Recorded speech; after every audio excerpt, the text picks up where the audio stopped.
Gracias, Gonzalo. Bueno, vamos para no empezar tarde. Bueno, les comento un poco esta actividad, que es una actividad que surgió de repente gracias a la iniciativa de Daniasa Curbelo, que había conocido a Gonzalo, conectó con nosotros y dice, oye, que hay una persona que tiene que, de alguna manera, no solo presentar su libro, sino también dar testimonio de su activismo en Guinea Ecuatorial. Y nada, gracias precisamente al TEA, a Gilberto y sobre todo a Steffi, que está por aquí, que también es colaboradora y coordinadora del programa de Trans, pues se logró en poco tiempo, bueno, en poco tiempo no, de manera casi inmediata, la sala. Y se lo queremos agradecer especialmente porque a veces este trabajo no se ve, y la predisposición de Gilberto, de la dirección del TEA y sobre todo de Steffi para que esto saliera adelante ha sido imprescindible. Bueno, tengo el placer de presentar a Gonzalo Abaa, que es de Guinea Ecuatorial y acaba de publicar su novela Las ratas se enamoran. Desgraciadamente no he podido leer la novela, con lo cual no voy a darme el pisto de decir de qué va y de qué no va. Ahora que la voy a leer seguro. Porque ya les digo, fue una cosa en menos de una semana lo de la organización de este acto. Y teníamos muchísimo interés porque precisamente una de las personas que habíamos invitado para el programa de Trans era Rusli, de allá, pero todo el tema de la pandemia, cuando ya lo teníamos cerrado, volvió a salir la segunda ola de la pandemia y fue una cosa bastante tortuosa, pero la invitación sigue abierta para ver si puede venir a partir de octubre, noviembre. Rusli, que era también una persona a la que teníamos muchísimo interés y con la que tuvimos muchísimo contacto a través de Melibea. Bueno, solo comentarles que el planteamiento que vamos a hacer hoy es precisamente que Gonzalo nos hable de su novela. También me gustaría, Gonzalo, aprovechando, y ahora que no puedes decir que no, porque estoy hablando yo, estos son los privilegios del profesorado, es horroroso, a veces se extienden incluso a este tipo de actos. Es también, porque creo que también podría ser interesante dentro del programa, pues un poco también las condiciones de la escritura en Guinea Ecuatorial, es decir, cómo esto se edita en Viena, la novela se edita a través de un editor vienés, a través de un contacto, porque la cultura está desmantelada por completo en Guinea Ecuatorial y eso también nos interesaría porque es parte también de esas políticas de terror que a veces están en los países de origen, no solo contra las poblaciones LGTBIQ+, sino también con respecto a las posibilidades incluso creativas de una persona que utiliza también la novela, como decías en una entrevista, contra la cultura del silencio que se ha impuesto en tu país. Entonces, sin más, Gonzalo, primero Daniasa comentará algo, luego Gonzalo hablará de la novela y finalmente, a partir de un diálogo con Daniasa, pues después podremos preguntar. ¿De acuerdo? Muchísimas gracias, Gonzalo, y bienvenido.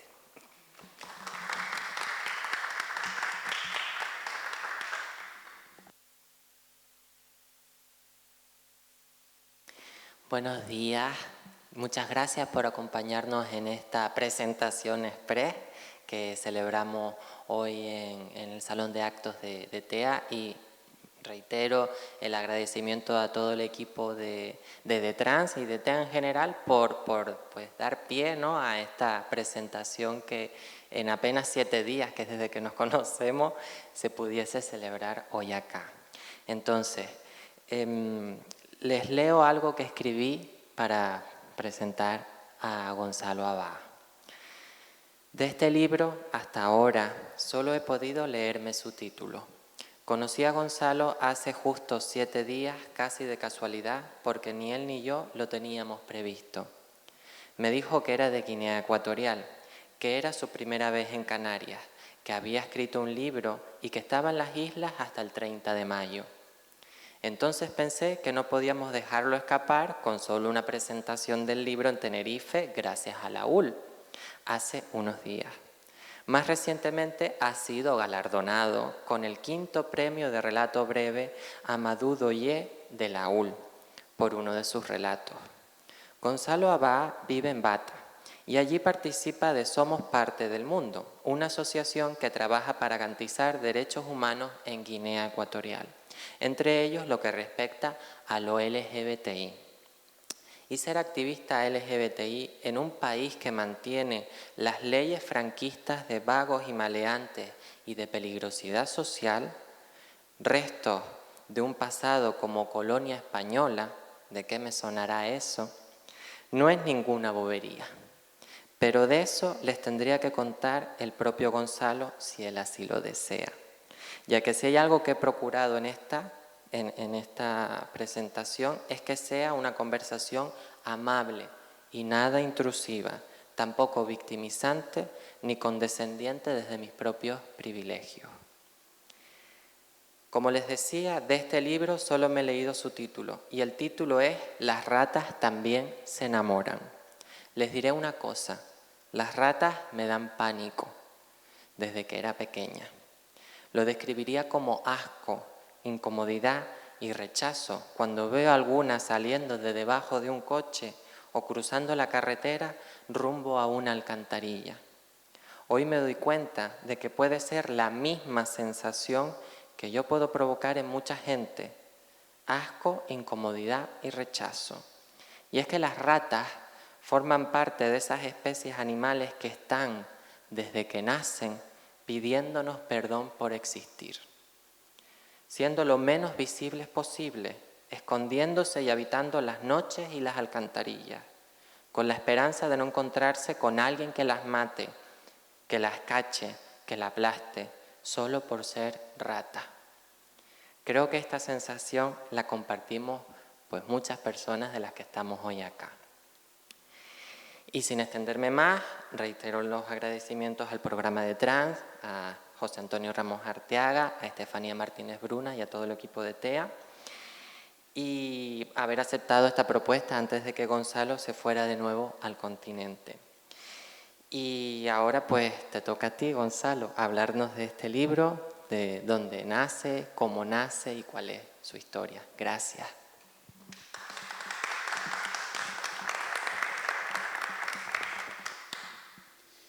Y buenas, ¿no? En principio, agradecer a la Fundación Pedro Cerrolo, porque si es que estoy aquí ahora mismo en Canarias, ha sido bajo un proyecto de Cinemateca, ¿no?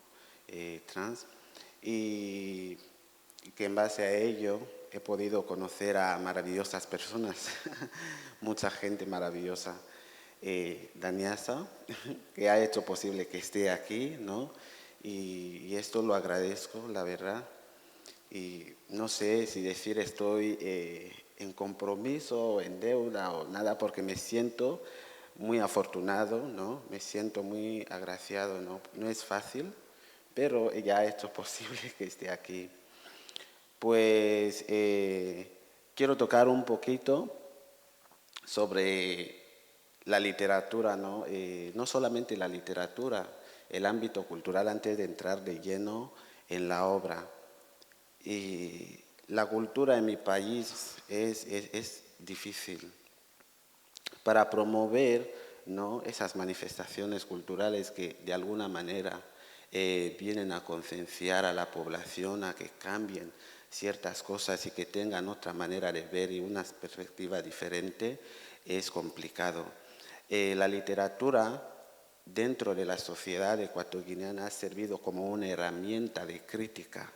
De hecho, hay una nueva corriente, la corriente actual, la costumbrista, o sea, criticar aspectos culturales y sociales que nosotros consideramos que no son adecuadas y que de alguna manera no restringen libertades y oprimen a una buena parte de la población. No hay promoción en cuanto a esos aspectos. De hecho, es complicado, ¿no? Los espacios culturales son complicados para acceder a ellos. Hay un protocolo muy raro que hasta ahora la gente no entiende. Y esto, por falta de cultura, por falta de promoción de esas actividades, permite que exista, ¿no?, esa dificultad de una buena educación por parte de los jóvenes. En Guinea existe esa creencia de de restringir la información. El gobierno actual, no quiero tocar tanto ese aspecto, ¿no? Al igual que los anteriores, han trabajado demasiado para mantener la información restringida. Y esto se controla, y esto llega en todos los sectores, se controla todo lo que se hace.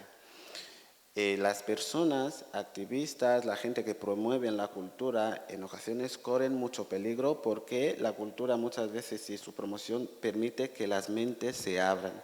Y esto no es muy favorable para la élite gobernante actualmente en Guinea. De hecho, la literatura, desde la descolonización hasta la actualidad, ha tenido un crecimiento escaso, pero sí la gente que están en constante producción, ¿no? Lo hacen con dificultades porque a nivel interno no hay herramientas para poder publicar, no hay editoriales. De hecho, le comentaba hace ya poco que nuestra compañera amiga Trifonia Melibé está intentando abrir una editorial propia en Malabo porque no hay. Y en caso de publicar, todo está controlado. ¿Qué es lo que dices? ¿Cómo lo dices? ¿A quiénes no informas? De hecho, es complicado. Y la gente que publica, ¿no? Está en riesgo porque hasta se mira el contenido, qué es lo que publicas. Nosotras y nosotros que nos criticamos, ¿no? Cuestiones sociales, estamos en constante observación porque estamos tocando aspectos que mucha gente no quiere que se toque, sobre todo si se trata de la cultura y las costumbres tradicionales que son intocables dentro de la sociedad. No sé si he respondido a su pregunta, pero bueno, por ahí va. La obra, Las ratas también se enamoran, no ha sido una obra que tiene, yo considero que tiene mucha vida, porque es la realidad de lo que se vive en nuestra sociedad. Habla sobre la historia de una niña, ¿no? Que pasa por varios procesos de trata. Dentro de nuestra sociedad, en nuestras comunidades, no hay ciertas cosas que se sigue haciendo, pero no se concibe como nocivas, sino al contrario, se cree que al hacerlo estás actuando de la manera adecuada o siendo una buena niña o una buena esposa, pero cuando más tarde, si analizamos, ¿no? Esas situaciones y esas prácticas son opresivas, son de trata, te dejan vulnerable. Y es lo que recoge un poco la obra Las ratas se enamoran, porque la protagonista Minerva, ¿no? Ella crece en un contexto difícil para las mujeres y sale desde allá bajo normas y tal. La familia es la que dice que lo que debe hacer y dejar de hacer. Como la obra se desarrolla en un entorno donde las mujeres son solteras, una cosa muy, muy despreciada y abominable dentro de nuestra sociedad, porque las madres solteras no se cree que tienen esta capacidad de poder educar a los niños y que sean responsables, sino más bien se piensa dentro de nuestras culturas y nuestras tradiciones que una mujer soltera es una decepción, no tiene la capacidad e incluso se cuestiona la inteligencia de las mujeres dentro de nuestra sociedad. Y en este contexto crece la protagonista que más tarde es criado por la tía porque la madre la tuvo sin querer, que también es uno de los aspectos que también existen dentro de la cultura, el hecho de tener hijos e hijas, ¿no? De manera involuntaria, sin quererlos. Y es el caso de ella. En la obra siempre hay una palabra que se repite: estoy en deuda. Mi tía me dice que estoy en deuda con ella, que si vivo es por ella, si existo es por ella. Dentro de nuestra sociedad, la maternidad y la paternidad no se considera como responsabilidad de los padres o tutores, sino que son favores que tus padres te hacen y que más tarde debes devolver. Razón por la que constantemente te lo hacen, ¿no? Te hacen memoria de ello. No, si es que recuerde que si estabas comiendo era por nosotros, debes devolver y tal. Y bajo esta situación están las niñas. Ahora, cuando la protagonista emigra, que también es una cuestión que se ahorra dentro de la obra porque la sociedad y el gobierno no quiere tocar ese aspecto, porque hubo un tiempo en el que Guinea Ecuatorial cayó en hambruna, no había nada, antes del boom del petróleo, no había nada, la gente sufría y la gente pasaba hambre, incluso la gente moría. De hecho, los países fronterizos que eran Camerún y Gabón, la gente emigraba allá y vamos a suponer una población que después de la colonización, sin formación, porque la mayor parte de la población no tenía formación en ese tiempo, cuando se van los colonos, solo quedan maestros y auxiliares que tampoco saben ejercer. Y que cuando llega el primer presidente de nuestro país impone una dictadura férrea y es antioccidental. Esto no restringe porque controla todo el territorio. Es un problema salir fuera del país, peor ir a Europa porque eres un desertor a partir de ese tiempo y la gente está en constante, tiene crisis porque no hay un crecimiento intelectual, no hay porque tampoco está para promoverlo. Y en este contexto, después de él, llega el actual presidente, pero ha habido ciertas carencias en formación, o sea, muchas carencias, y que permitieron que cuando la gente emigraba no estaba cualificada, era, o sea, mano de obra barata. Y al llegar allá, pues, para poder sobrevivir, podía hacer cualquier trabajo para tener el pan. Y de ahí trabajos mal pagados, ¿no? Muchas ejercían la prostitución y a pesar de que esa gente pasaba esta situación allá, la familia desde Guinea les exigía, porque deben devolver esos favores. Y es algo que pasa con la protagonista Minerva, porque su tía efectivamente emigra a Gabón y ella lo pasa difícil. Luego llama a su querida hija Minerva y que cuando ella emigra, cuando llega la mala suerte que la tía se cae enferma y Minerva debe mantener a la familia, o sea, la que ha dejado y la que no encuentra en Gabón. Y por el hecho de negar, se lo recuerda que si tú tuviste leche, si pudiste comer, si pudiste tener pañales, ha sido gracias a mí y a la familia. Debes devolver. De hecho, dentro de la obra ella empieza a ejercer la prostitución a temprana edad, menor de edad, y también hay un aspecto importante, ¿no? Los abusos de poder dentro de la obra, porque eso también sucede. Cuando la protagonista Minerva sale de Gabón, quiero decir de Guinea a Gabón, es violada por un militar, un señor mayor.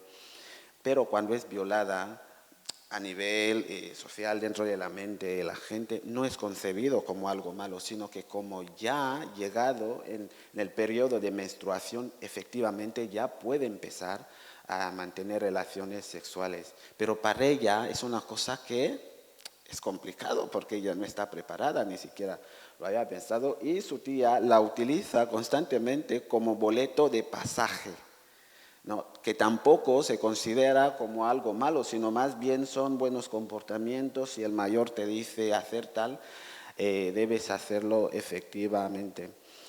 Y también la obra habla un poco de la educación, porque cuando ella llega a Gabón, no es valorada su educación. Y tiene que hacer ciertas cosas con el profesorado para seguir a clase. De hecho, ella sufre varios abusos por parte del profesor y que tampoco lo puede decir a la tía porque es mujer y las niñas muchas veces no hablan, ¿no? Las mujeres igual, porque dentro de nuestra sociedad está, o sea, el hombre, ¿no? se considera como una cosa muy ideal, o sea, es una persona hecha y la mujer es la mitad. Los hijos muchas veces no dicen gran cosa. Y es el problema de ella, porque todos los abusos que ella pasa, quiere decirlo, pero no puede porque la familia no lo considera como abusos, sino cosas normales. Ya se ha normalizado esa situación y se considera que para ser una buena niña o una buena esposa debe hacer todo esto. Y sea desde los procesos de la trata, ¿no?, la captación, el traslado y la acogida, son esos procesos que suceden y son cosas que en nuestra sociedad ocurren a menudo. De hecho, hay una parte de la obra que me gustaría leer, no sé, que tiene que ver con la situación de las mujeres. Es que no son, dentro de nuestra sociedad, no son considerados como seres que poseen una autonomía, que pueden ser libres, que pueden tomar decisiones de lo que quieren.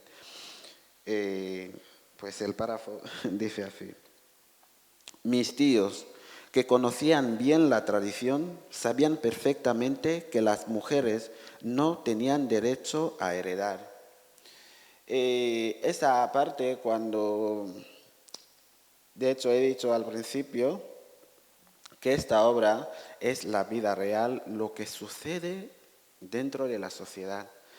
Ese problema de la herencia, las mujeres dentro de nuestras culturas no tienen derecho a heredar porque son mujeres. Ellas pertenecen al hombre, son propiedad del hombre e incluso forman parte de las riquezas del hombre. De hecho, en caso de algún fallecimiento, los hermanos mayores, tal como reparten vasos y tal, así también tienen esta autoridad de repartir, ¿no?, en caso de que el señor era polígamo o no, a la mujer o a las mujeres que ha dejado.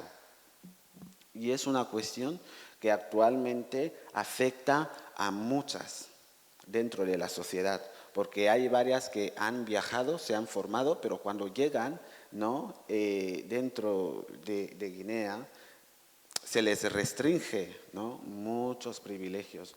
En ocasiones, lo he dicho muchas veces, que las mujeres no tienen más obligaciones que derechos y libertades, o sea, constantemente. Y es lo que sucede con la protagonista, porque constantemente se la pone en cuestión, se la pregunta, no, es que debes hacer tal. Nadie, ¿no?, pregunta qué es lo que está pasando. Y una cosa que también toca la obra es la cuestión de la diversidad,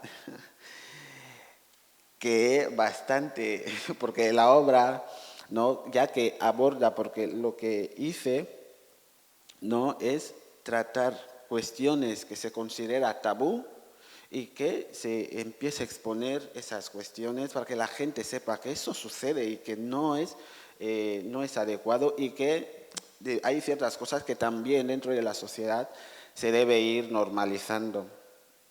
Y es lo que sucede con la diversidad, con la explicación de la sexualidad dentro de la obra, ¿no?, que también se aborda, ya que se considera que las personas LGTBI son personas enfermas.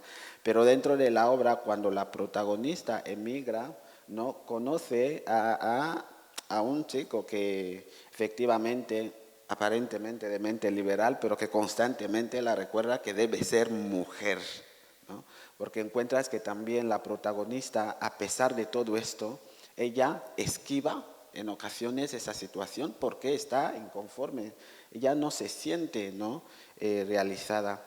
Pero el caso es que ella, a pesar de estar en Guinea, emigrar a Gabón, las costumbres y las maneras de ser son las mismas porque sea Gabón, Camerún y Guinea comparten rasgos socioculturales. O sea, los fans que están en Guinea, hay fan en Gabón, hay fan en Camerún. O sea, por más que ella pase de frontera, se encuentra con las mismas barreras porque es la misma situación que pasan las niñas y las mujeres en el territorio vecino. Y es el caso de ella. Y cuando encuentra al chico, pues efectivamente su novio es bisexual. Y esto la crea dudas. muy aparte de ella, a su chico. ¿Por qué? Porque está mal visto dentro de la sociedad, es considerado como una patología. Pero si ama demasiado al chico ese y ella decide no importar, no le importa con quién, qué pasado haya tenido su novio y tal, y decide quedarse con él, pero el mismo chico está en constante conflicto interno porque la sociedad no ha dicho y ya lo ha interiorizado que es una enfermedad. Esta cuestión también es constante dentro de la sociedad porque las personas LGTBI son consideradas enfermos. De hecho, digan lo que digan, pueden hacer lo que sea, pueden destacar, no son considerados personas. Sobre todo para las personas trans, las mujeres trans y las niñas trans, porque ponen en cuestión, ¿no?, toda la virilidad que se ha venido exaltando dentro de la cultura y la tradición. Y constantemente son los colectivos más violentados dentro de la sociedad, porque han reducido toda la hombría que se supone que tienen, ¿no?, a lo más bajo. O sea, dentro de la sociedad, no, la mujer ocupa un escalón bajo. De hecho, hay ciertos entornos que ella no puede entrar, como el ABA, que es el lugar de poder. Actualmente son las instituciones, ya solía decirlo, instituciones occidentales, pero mal administradas, que ellas no pueden entrar porque culturalmente se ve como algo malo. E incluso se solía llegar a expiación, a purificación, ¿no?, en caso de que haya habido un error, que por H o por B ya haya pasado por el ABA y tal, se debe purificar el lugar porque se considera que la mujer es un ser impuro. Y esto sucede muchas veces porque hay ámbitos que las mujeres y las niñas no pueden participar solo por el hecho de ser mujer o de ser niña. Y las personas trans, el hecho de, porque se piensa que quieren ser mujeres, ponen en cuestión toda la virilidad, porque se tiene esta mitología dentro de la sociedad que cuando un hombre se acuesta con otros hombres y otra cosa, cuando uno se deja penetrar por otro hombre, le está extrayendo un poder. O sea, hay mucha mitología dentro de la sociedad en cuanto a ese aspecto y toda esa mitología, esas creencias son las que, ¿no?, con las que se enfrenta el novio, ¿no?, de la protagonista, que constantemente está en duda poniendo en cuestión su virilidad. Y es esto, y son cuestiones que se aborda dentro de la obra.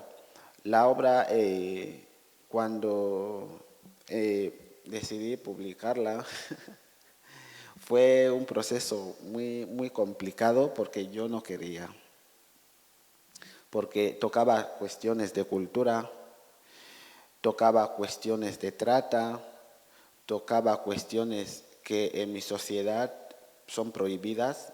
En mi lengua materna se dice equi. Equi es algo prohibido y que cuando lo dice siempre hay represalias, porque las abordo ahí dentro, explico cuestiones sexuales de manera más clara y cuando volví a revisar la obra yo lo encontré muy grave porque iba a haber represalia en caso de que la gente iba a tocar la obra. Y mi amiga Trifonia Melibea, que también es escritora, tiene varios manuscritos, y Alfredo, que está aquí, Alfredo, me animaron muchas veces y decían, no, hay que publicar, es que la obra. Yo decía, no, porque yo conocía que iba a haber consecuencias el hecho de publicar la obra. Pues pasó un año solo discutiendo porque tenía ese problema. Envié la obra, se corrigió y la gente, y cuando me dijo, ¿podemos publicar? Dije que no, yo no puedo publicar esta obra porque toca, ¿no?, aspectos reales de la vida de las personas, porque son cuestiones que he vivido y que la gente de mi entorno, ¿no?, han sucedido con él y que he vivido en primera persona. De hecho, la obra sí que es complicado. Hablo en primera persona a pesar de que la protagonista es una mujer, una cosa que también ha sido complicadísimo. Y me animaron muchas veces, Alfredo siempre llamando, escribiendo, Melibea, no hay que publicar. Decido publicar. Luego sale la obra. Ahora existe el conflicto. Gonzalo ha publicado. ¿Qué ha publicado? Eso tanto porque mi activismo sobre cuestiones LGTBI también me deja, entre comillas, dentro de la sociedad y estaba mirando que lo que he publicado, si es contenido netamente LGTBI, porque se piensa que la obra, si es que es LGTBI, es para promover pensamientos occidentales, promover enfermedades de gente blanca, brujería, porque así también se considera que la homosexualidad, ¿no?, parte de los blancos, que siempre están ahí sin hacer nada y tienen cosas, siempre les surge algo de la cabeza, o sea, y es esto. Y todo ese proceso fue difícil porque yo no quería publicar, porque sabía las consecuencias familiares a nivel de mi comunidad y de mi clan, las que iba a suponer. Sí que evidentemente también se ha visto porque ha habido también represalias por esta cuestión. La obra que habla sobre trata, toca esos aspectos, coincide con el informe que hace ya poco hicimos, ¿no?, informe sobre trata de personas con fines de explotación sexual y laboral, específicamente el caso de las minorías sexuales.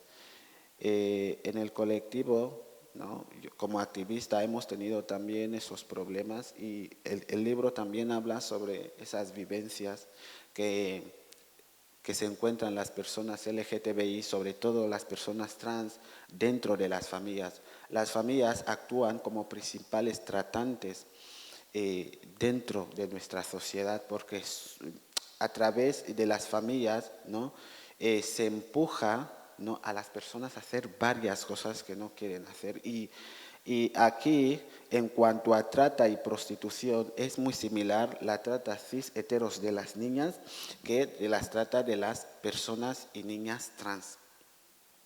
Porque la familia, en el caso de las niñas cis hetero, se las recuerda constantemente que deben utilizar su cuerpo como un bien para apoyar a la familia. Y es lo mismo que sucede con las niñas trans. Cuando la familia se da cuenta, ¿no?, de tu situación, se interna a las personas trans dentro de las casas y hacen todo tipo de trabajo. Son los que limpian, son los que lavan, son los que hacen todo. Pero no puedes salir porque el hecho de salir dejas en vergüenza a la familia y al clan, porque el tema de la homosexualidad, no, la homofobia no la sufres solo tú, la sufre toda la familia, porque toda la sociedad va a estar en contra de la familia, porque la educación que tienes, si es que la tienes, es por la familia. Y se interna esta gente dentro de las familias, e incluso hubo una encuesta la que hicimos y reveló claramente que las personas trans, ¿no?, han tenido su primer contacto sexual con sus parientes, con sus familiares, primos y tíos, su primer contacto sexual. Y esto sucede frecuentemente. Ya cuando la familia toma, porque también existen los protocolos de conversión, cuando los termina de tomar, ¿no?, se te echa a la calle, y en la calle sin formación, sin nada, obligatoriamente debes buscar cómo mantenerte, cómo nutrirte, y lo único que se piensa es tener un pan al día, ¿no?, que también te echa en una red de trata. Y para la gente, yo no quiero decir suerte, encuentran a un primo o a un familiar de tercera o cuarta línea que también les acoge y que al final sufren los mismos procesos porque la situación no cambia, porque la persona que te viene a sacar te promete que no va a haber, las cosas cambiarán, no te va a discriminar, pero cuando llegas a su casa vuelves a someterte a los mismos y te recuerda constantemente que si estás en su casa ha sido gracias a esta persona. Y cuando las personas trans y las niñas se dan cuenta que la situación no ha cambiado, porque la familia es lo mismo que sufrían antes, deciden salir y vivir con sus amistades. Pero el hecho de vivir con las amistades dentro de la sociedad también supone otro riesgo. No hay una seguridad como tal. De hecho, las personas trans sufren expulsión, o sea, desalojos constantemente. Se les desaloja. Como coordinador en Bata, es el coordinador nacional, está aquí Ángel Custodio. Como coordinador en Bata, antes de llegar aquí se expulsó de casa, ¿no? Los presidentes de la comunidad amonestaron al propietario a que se expulse a las personas trans de casa. Quisimos efectivamente saber qué autoridad tenían los presidentes de las comunidades para decidir en las propiedades ajenas y decidir quiénes vivían en la comunidad y quiénes no. Pero eso también nos llevaba a otro problema. Nosotros en las comisarías y en los juzgados no somos bien vistos, sobre todo la gente que dirige el colectivo, ¿no? Y cuando fuimos no nos pudieron dar la información y tal. Y esto sucede constantemente porque cuando las personas trans viven en las casas de sus amistades y tal, todo lo que ganan se lo quedan sus amistades porque deben pagar donde duermen y tal, y se prostituyen constantemente y esto repercute en su salud. Porque cuando están en la calle sin formación ni nada, sin conocimiento sobre salud sexual y nada de eso, y eso crea varios problemas. Ya no digo problemas también mentales, porque tienen problemas de salud mental y sin formación ni nada, están propensos a cualquier cosa. De hecho, son aspectos que también aborda la obra, aunque mis paisanos no les encanta, porque dicen que yo estoy vendiendo la imagen del país, pero yo creo que va siendo tiempo de decir las cosas como son y que la gente empiece a reflexionar y que se informen de la situación de Guinea, porque es lo que hace todos los escritores y escritoras de nuestra sociedad, porque actualmente esta corriente costumbrista, ¿no? Lo que intentamos hacer es, como tenemos pocos espacios para visibilizar esos problemas, pues utilizar la literatura como herramienta para criticar, no importa de qué manera sea dura o no dura, porque me han dicho muchas veces que la literatura esa es muy fuerte, pero la idea aquí es visibilizar esos problemas y que la gente empiece a conocer que son problemas y que son problemas que el Estado, el gobierno debe resolver, no debe dejarlo como un asunto familiar, porque si lo deja así no cambia nada y la gente sigue en la misma situación.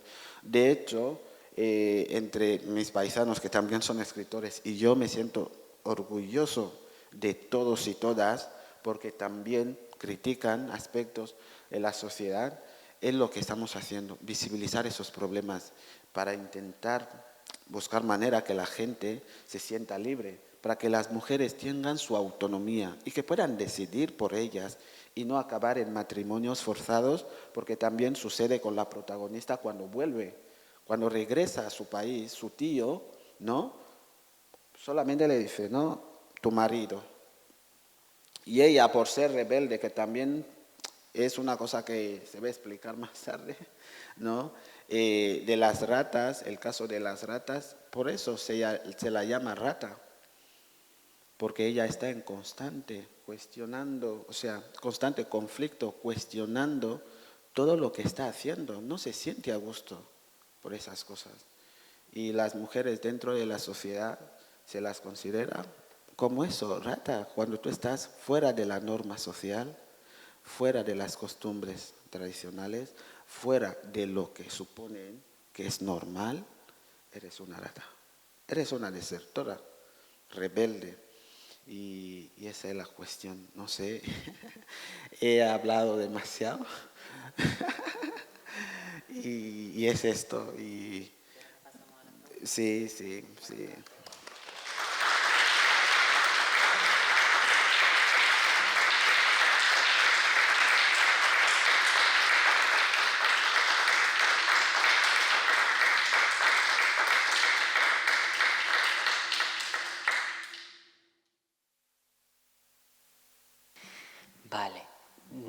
gracias, Gonzalo, por toda esta gran introducción y explicación de la novela. Sobre ella, ¿no? Sobre el libro en sí, para que ustedes puedan leerlo y adquirirlo, porque estoy como casi convencida de que les estarán deseando, como yo, poder leerlo. Gonzalo vino a Canarias con ejemplares y estos afortunadamente casi se agotaron en la presentación que dio con la Universidad de La Laguna y con el aula de diversidad cultural de la UL. Tenemos acá 2 ejemplares.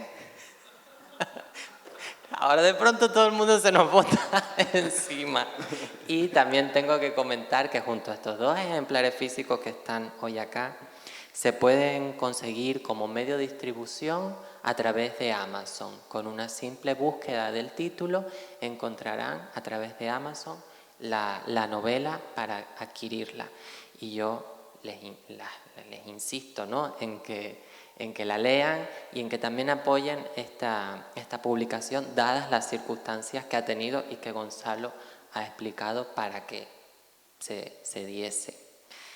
Entonces, sobre las preguntas que habíamos como acordado, Gonzalo, a mí me gustaría, como antes de entrar a otras cuestiones más concretas y para no extenderme mucho y darles paso a ustedes, me gustaría empezar preguntándote si recuerdas qué fue lo primero que escribiste, o en prosa o en poesía. ¿Qué fue lo primero que escribiste?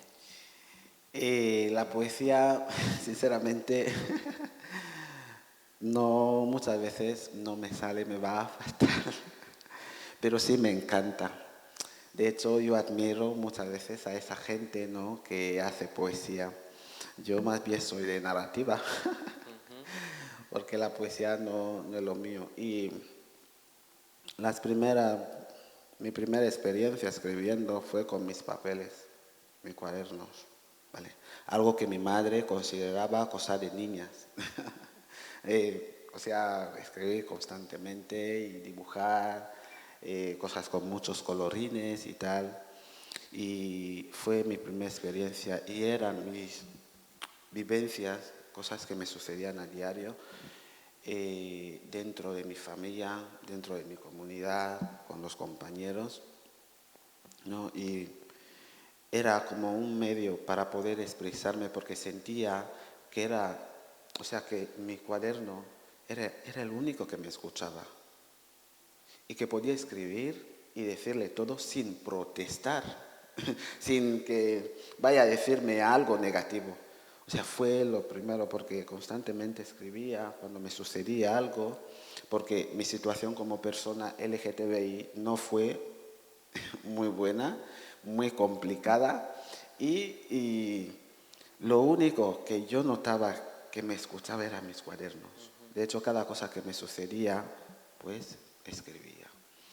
Y para mí yo creo que fue una experiencia maravillosa, pero cuando yo estaba escribiendo no lo fue, la verdad. Pero más tarde sí, porque pude conservar muchos recuerdos. Sí que hay, pero en ocasiones nos quedamos con los que más han impactado. En ocasiones nos olvidamos de los pequeños detalles y tal, pero el hecho de haberlo, no tener un recordatorio, un cuaderno, porque también lo al cuaderno le puse nombre, le puse nombre, sí. Yo pensaba que me escuchaba, que por lo menos podía hablar y quejarme, podía enfadarme, podía decir lo que sea, y que más tarde no iba a haber represalias. De hecho, fue una experiencia maravillosa para mí, y la verdad, en cuanto a eso, esas experiencias de escritura, me gustaría volver a los tiempos de atrás, sí, pero en cuanto a la situación en sí, las vivencias, no me gustaría. Pero sí, fue una cosa muy, muy enriquecedora. Y tal y como nos estás contando, la escritura ha estado contigo a lo largo de tu crianza, tu crecimiento, ¿no? Tu juventud, ha estado contigo como tu medio también para crecer y expresarte, aunque en esas ocasiones al principio fuera contigo mismo. Hoy, fíjate, cómo compartes esas historias con toda aquella persona que queramos, ¿no? Leerte y conocerte. Y para mí es como también importante preguntarte cómo la escritura se ha vinculado, por un lado, con tu disidencia sexual y por otro lado, con tu negritud. Es decir, estos factores han estado ahí presentes para ti desde el inicio, de forma consciente o inconsciente. ¿Cómo ha sido eso? La verdad es que ha sido un poco complicado, ¿no? En primer lugar, ser una persona LGTBI en nuestro contexto te supone muchos peligros, porque sea la familia e incluso me atrevo a decir las instituciones públicas, ¿no? Están contra ti. De hecho, el hecho de ser una persona LGTBI no es nada fácil, porque pasas por unas situaciones tan complicadas que en ocasiones hay cosas que no te gustaría hacer memoria, porque te impactan, porque te chocan. Y el hecho de ser una persona negra en mi país se considera mucho, sí, se pone mucha valoración. De hecho, eso ha tenido como, no sé cómo decirlo, doble filo a mi vida. Porque ser una persona negra y ser LGTBI en donde vengo es complicado. Es muy complicado porque se supone que las personas negras no pueden ser LGTBI. O sea, que ese pensamiento bantú, africano, no es LGTBI. De hecho, muchas veces recuerdo que me dijeron que no, esto no es nuestro, eso es de blancos, esto no es de negros. La homosexualidad no es de negros. Y esto también, de hecho, ha sido complicado. Y es complicado ser negro y ser una persona LGTBI en todos los ámbitos. O sea, no solamente en nuestra sociedad, sino que en otras sociedades. Pero para la comunidad negra, ser una persona homosexual es complicadísimo. De hecho, hay mucha gente negra o afrodescendiente que sufren mucha homofobia. Yo de manera particular, ¿no? Desde mi opinión, espero no incomodar, yo pienso que no podemos defender un derecho, ¿no?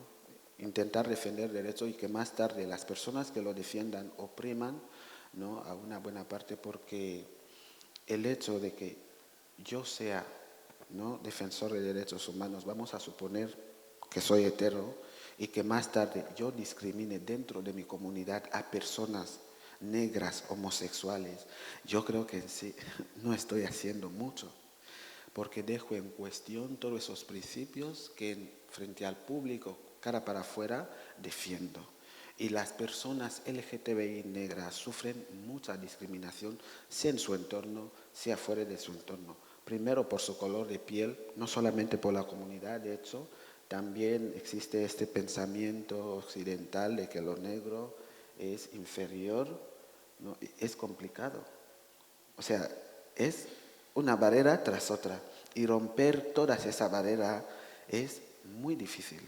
Primero como negro, dentro de tu comunidad, romper normas que para la comunidad ya suponen un peligro, ¿no? Y que más tarde, por fuera de tu territorio, está el racismo y todo eso, y que te afectan. De hecho, en ocasión tengo una amiga que estábamos conversando sobre esa cuestión de racismo.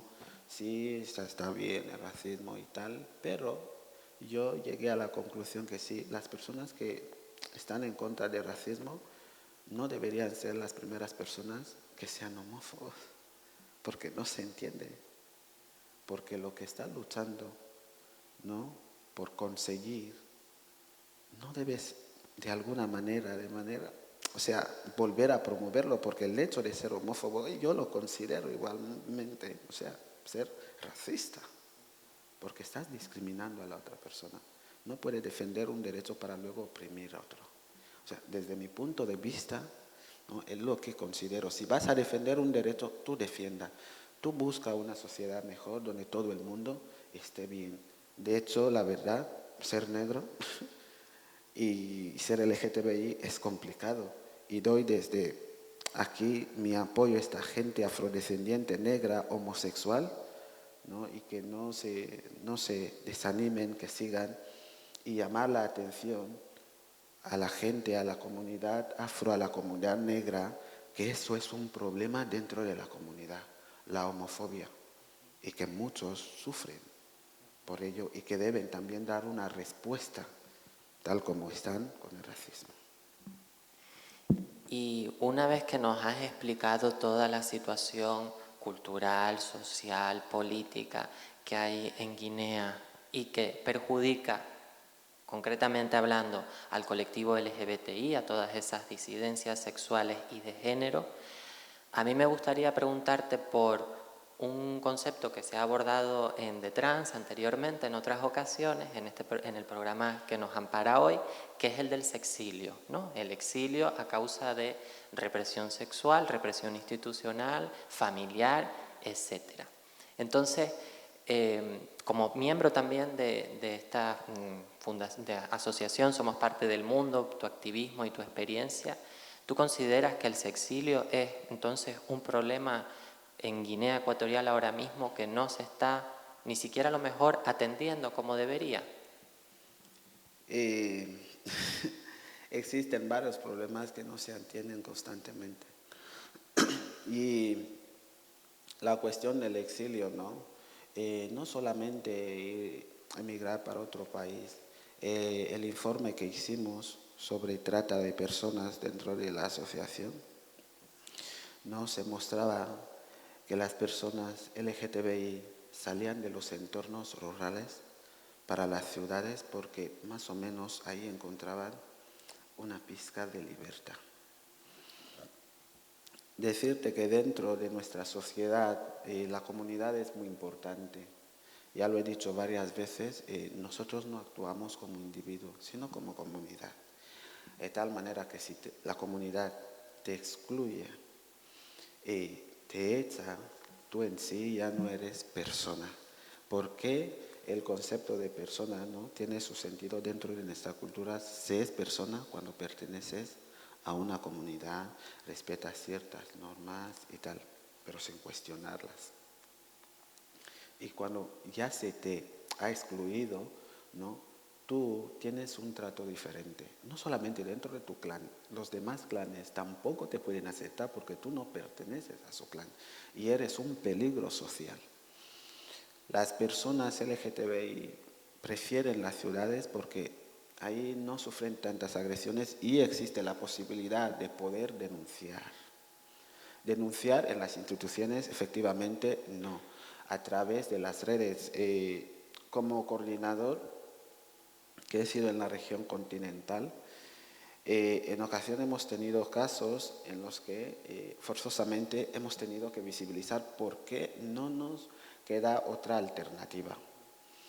En alguna ocasión nos fuimos al interior, estábamos haciendo un encuentro, nos fuimos al interior y en todas las provincias que llegábamos existía la dificultad de establecer una comunicación con la gente LGTBI de allá, porque nuestra presencia, ¿no?, implicaba un cierto riesgo y ellos preferían estar en comunicación a través de las redes con nosotros e incluso podía ver a esta persona en la calle, no le podía saludar porque después de todo iba a haber, ¿no?, una respuesta de parte de la comunidad.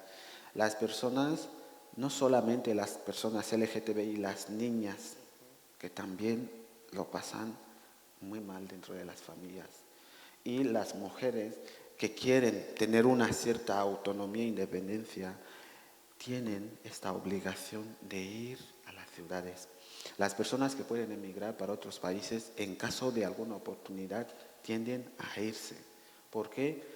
Para poder realizarse, porque tu entorno, tu comunidad no te lo permite y porque todas las decisiones que adoptes y que no sean comunitarias son consideradas como estar en contra de los principios bantú, africano y tal. O sea, tienen su manera de concebir la realidad. De hecho, eso sucede constantemente y las personas trans siempre se van a las ciudades porque el nivel de homofobia y de maltrato, ¿no?, en las periferias está en aumento.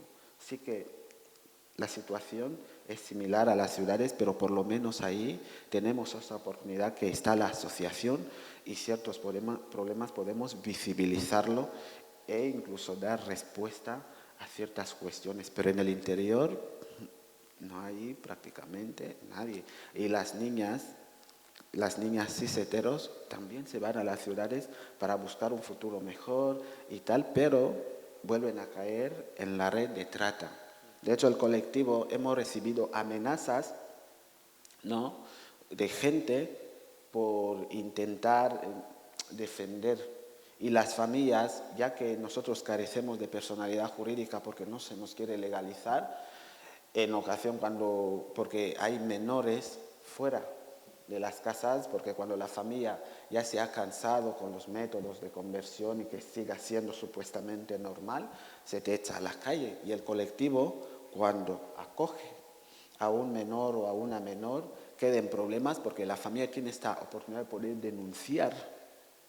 Y aparte de eso, la misma población, ya que considera que el colectivo está para impulsar pensamientos neocolonialistas de occidentales, quiero decir, que están para manchar las buenas costumbres africanas, ¿no? También eso nos deja entredichos sobre ciertas cuestiones y hay mucha gente en la calle, en las ciudades. Hay mucha gente prostituyéndose de manera involuntaria porque no lo quieren hacer, pero necesitan sobrevivir. Y esto ocurre a menudo y la gente que puede viajar, pues sale del país para buscar mejores condiciones, ¿no? Pues a mí, para terminar y darles paso a ustedes a cualquier pregunta, cuestión, comentario que quieran decir, me gustaría como compartir, en primer lugar contigo y con ustedes, una reflexión personal que me surge con todo lo que comentas, ¿no? Y es muchas vinculaciones que veo, por supuesto con sus diferencias circunstanciales, históricas, entre la situación de Guinea y la de Canarias, precisamente. Tú sabes que Canarias tiene una historia muy compleja y, al igual que Guinea, formamos parte de un mismo continente, pero con historias diferentes también, con historias distintas y con similitudes. Hasta los 60, ambos territorios eran provincias del Estado español. Hoy en día solo una continúa siéndolo. Entre otras, como muchas coincidencias que me vienen a la cabeza y que se podrían comentar y ahondar en ellas, es la de las herencias que comentabas, ¿no? Las problemáticas de las herencias en Guinea Ecuatorial, cómo las mujeres muchas veces están vetadas a heredar esas propiedades, esas casas, esas fincas, en fin, todas esas bienes que se heredan de forma familiar. En Canarias, precisamente, esto es un problema que está en las zonas rurales, precisamente con esas mujeres campesinas, esas mujeres, esas magas, esas mauras, como las llamamos acá, que se ven completamente vetadas a heredar una propiedad y que en su lugar son sustituidas por hermanos, por hijos o incluso por un pariente político que sea. Mientras sea hombre, va a heredar. Esto precisamente ahora es cuando más se está como atendiendo. El Instituto Canario de Igualdad tiene como una línea de actuación y, en primer lugar, de análisis, porque es un problema que en Canarias estaba como bastante normalizado. Luego, por otro lado, lo que comentabas también de cómo en la historia de Guinea, el descubrimiento en los años 90 de los pozos de petróleo ha supuesto un antes y un después en la cultura y en muchos imaginarios de la sociedad guineana. En Canarias eso lo tenemos un poquito antes con el boom del turismo. Entonces, cómo Canarias se transforma en algo radicalmente distinto a raíz de la llegada del turismo a estas islas. Es más, sin ir más lejos, nuestras islas capitalinas y las que no son capitalinas están mucho mejor conectadas como una demanda también turística, y esto es solo una cosa de la que se podría comentar más. Y precisamente, vinculándose con el turismo, recupero una expresión, algo que has dicho y que lo dices como creencia habitual en Guinea, que es que la homosexualidad es cosa de blanco. Desde que me dijiste eso, y lo hablamos el otro día, lo que se me vino a la cabeza fue lo que escuché yo siempre desde que era chiquita, habiéndome criado en un pueblo del norte de esta isla, y que no es algo que solo lo haya escuchado yo, sino que también se comparte entre islas no capitalinas y hacia las capitalinas, que son Tenerife y Gran Canaria, y las zonas rurales de ambas islas. Y es que la homosexualidad o la disidencia sexual, específicamente la homosexualidad, para mucha gente de Canarias es cosa de guiri. Si tú quieres ir como bien se dice en los pueblos, a correr el riesgo de ser abordado, de ser ligado, de ser como de algún modo mariconeado, porque esa es la palabra, ten cuidado, no vayas a ir a Maspalomas, que es el sur de Gran Canaria, y al Puerto de la Cruz, que está acá en el norte de Tenerife, porque estos eran y han sido históricamente los espacios de mayor gentrificación turística europea y turística gay concretamente. Y es esa la creencia, que la homosexualidad tampoco es cosa del hombre canario. La homosexualidad es una cosa que han traído los guiris, que además son pues mucho más rubitos, más blanquitos, ojos azules que el grueso de la sociedad canaria. Y eso se me ha venido a la cabeza desde que me lo comentabas tú, esta cosa de Guinea. Y ya está, hay muchas más cosas que me gustaría como compartir contigo y ojalá tengamos la oportunidad de poder seguir compartiendo tantas cosas que creo que tenemos en común y que creo que Canarias y Guinea deberíamos. Y ahí y ya termino, de ahí ¿cómo se llama? Cuando tú tienes cuando tú tienes una deuda con el continente, con nuestro continente, y Canarias tenemos que asumir que tenemos una deuda cultural porque hemos virado la cara a las personas del resto del continente al que formamos parte. Así que gracias, Gonzalo, gracias. Muchas gracias, la verdad.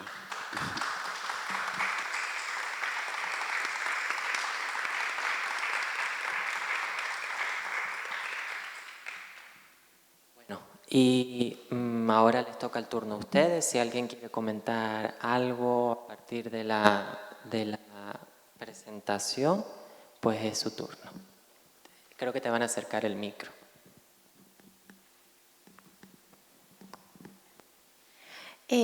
Bueno, primero darte un montón las gracias. Estoy como súper emocionada desde que estés aquí como persona afrodescendiente y de Guinea, que he leído como un montón de cosas de ti, de Trifonia.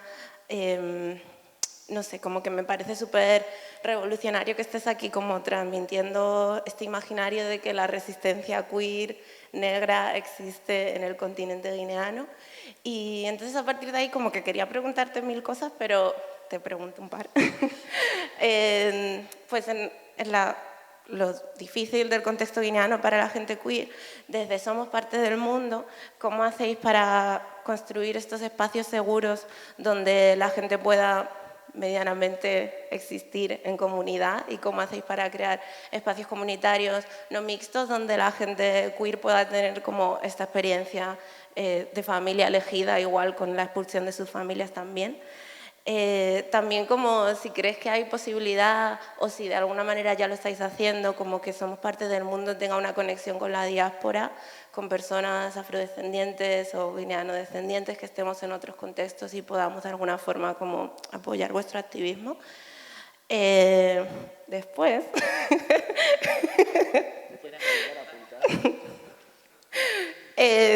Nos has hablado también como del exilio a las ciudades de las personas de pueblitos y te quería preguntar como si sientes que hay una diferencia entre el contexto de Bata y Bioko, por ejemplo, para las personas LGTB y cómo afecta esto, o sea, la presencia pues, de población fan o población movie en estos contextos, si crees que tiene una influencia sobre cómo se trata a las personas, a la comunidad LGTB.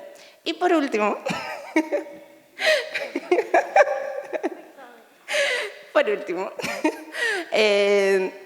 o sea, aquí en el contexto Canarias y, bueno, distinto, pero en el contexto peninsular también dentro de los activismos antirracistas, siento que este problema que hablas de que la comunidad negra sea muchas veces LGTB-foba y queer-foba y homófoba está súper presente también. Y este relato de que la homosexualidad o ser queer no es algo que tenga que ver con la negritud ni con África. Entonces, como yo he leído cosas de contextos más de Abya Yala, de América Latina, sobre momentos precoloniales y cómo eran las sociedades en cuanto a las identidades de género y a las orientaciones sexoafectivas, y como si tú a lo mejor tenías alguna idea de esta realidad en Guinea, como la realidad de la población LGTB o de las identidades de género, o llámalo X, precolonial, cómo ha cambiado. Gracias, perdón por 58 preguntas. No pasa nada. Pues muy bien, te vamos a responder. ¿Por qué digo te vamos? Porque en cuanto a la dirección del colectivo, afortunadamente estamos dos aquí. Ángel Custodio, el coordinador nacional, y yo, el coordinador regional. Vale. En cuanto a la primera cuestión, decirte que dentro de la sociedad, voy a especificarme de las personas LGTBI, no entienden lo que son identidades. Tú sabes perfectamente qué es queer, qué es ser lesbiana, qué es ser trans, qué es ser... Pero dentro de la comunidad no se entiende, porque el colectivo está empezando a trabajar con gente que no ha tenido ni formación. De hecho, hay mucha gente que ni siquiera sabe lo que son. Hace ya bien poco, por esa cuestión de que la gente no se encontraba, buscamos a una psicóloga cubana, que no quiero decir el nombre, si no la voy a complicar el trabajo, pero porque estaba trabajando con nosotras y nosotros de manera clandestina. Las veces que tenía tiempo, venía de manera escondida porque corría el riesgo también que la brigada cubana podía dar un informe al gobierno de Cuba. ¿Por qué buscamos a una psicóloga? Porque constantemente observábamos que hay gente que no sabe qué son, qué necesita, cómo hacer. Pero existió otra barrera. La gente nuestra, me especifico la comunidad, así que de manera general eso existe en todo el pueblo, pero de manera específica en la comunidad no cree en psicólogos. Porque la psicología en Guinea se relaciona con locura. Y sí, dentro de la comunidad hemos tenido varios casos. Y la formación, para que la gente sepa quiénes son, la formación es importante. De hecho, hemos abierto varios cursos para que por lo menos sepan antes diferenciar esas cuestiones. Porque cuando tú te conoces, tú sabes qué eres y qué es lo que puedes hacer. O sea, en cuanto a ese aspecto, tanto, no sé si puedes entregar también el micro a Ángel, porque va a agregar ciertas cosas, ¿no? Sobre esta cuestión no está aclarada y las personas homosexuales, se considera homosexualidad, la transexualidad, el transgenerismo, las personas trans sí sufren tanto esta represión. De hecho, si preguntas en Guinea a una persona, no, ¿y quiénes son? No, esos hombres que se visten de mujeres, esas mujeres que se visten de hombres. De hecho, hay personas LGTBI que no corren ese riesgo de poder mostrar visiblemente lo que quieren y tal, que no tienen problemas y están dentro del armario, pero las personas que directamente sufren todo tipo de violencia son las personas trans y las personas que voluntariamente han salido del armario. O sea, las identidades, la gente dentro de la comunidad no lo maneja muy bien y la situación en la que la gente de la comunidad está es la de, no sé si volver a deseducar todo lo que hemos aprendido. Sí que es difícil, porque las cosas que ya tienes de manera interna, interiorizada, son difíciles de deseducar, ¿no? Desaprender y reaprender es complicado. De hecho, en cuanto a esa primera pregunta, no sabría darte la respuesta que quieres porque tenemos una población clave que está en constante vulnerabilidad y trabajamos con personas que constantemente muestran síntomas de problema de salud mental, también de salud física, y no conocen esos conceptos de queer, lesbiana. Incluso hay gente que no entiende qué es ser una persona gay, qué es ser una persona lesbiana, no lo entienden. Y hemos tenido que buscar a gente que sale de fuera, porque de manera interna tampoco podemos buscar a nadie, médicos que se han ido de proyecto a tal, pues vamos a pedir, por favor, es que tenemos este problema y tal. Y luego también, por la ley, el control del país debe venir a ayudarnos de manera clandestina, porque como se le vea que está trabajando con nosotros, ponen en cuestión su proyecto, su estancia en Guinea Ecuatorial y directamente al consulado o la embajada. En cuanto a esa primera pregunta, le cedo paso al coordinador nacional por si quiere agregar algo. Hola. En cuanto a lo que son las identidades de género, aparte de que no hay, o sea, que tenemos que formar en ese aspecto, nos encontramos con la situación en la que después de pasar las personas LGBT por las terapias de conversiones que ha mencionado Gonzalo, muchos de ellos no saben, no han recibido una educación básica, por tanto, hay una buena mayoría que no saben ni leer ni escribir. Entonces, pues tenemos que empezar desde ahí, porque no vamos a hablar de alguien, por ejemplo, que es una persona queer, si no sabe leer. Entonces, pues el colectivo, llevamos poca existencia, ya de 2016 hasta ahora. Lo que hacemos es que a lo largo del año hacemos 3 cursos, cursos básicos y cursos de saber escribir en ordenador. Y luego, con la psicóloga, en sesiones privadas, pues hace ese tipo de terapia, de hacer que las personas conozcan su identidad, porque es la única manera de que una persona pueda llegar a conocerse y decir que soy gay, soy lesbiana, soy queer, porque mucha gente no lo conoce. Y el tema que has mencionado, que me gustaría abordar, el tema de Bata, el continente y la isla está mucho más abierta. ¿Por qué? Porque es una isla cosmopolita, es una isla donde están los cuerpos diplomáticos.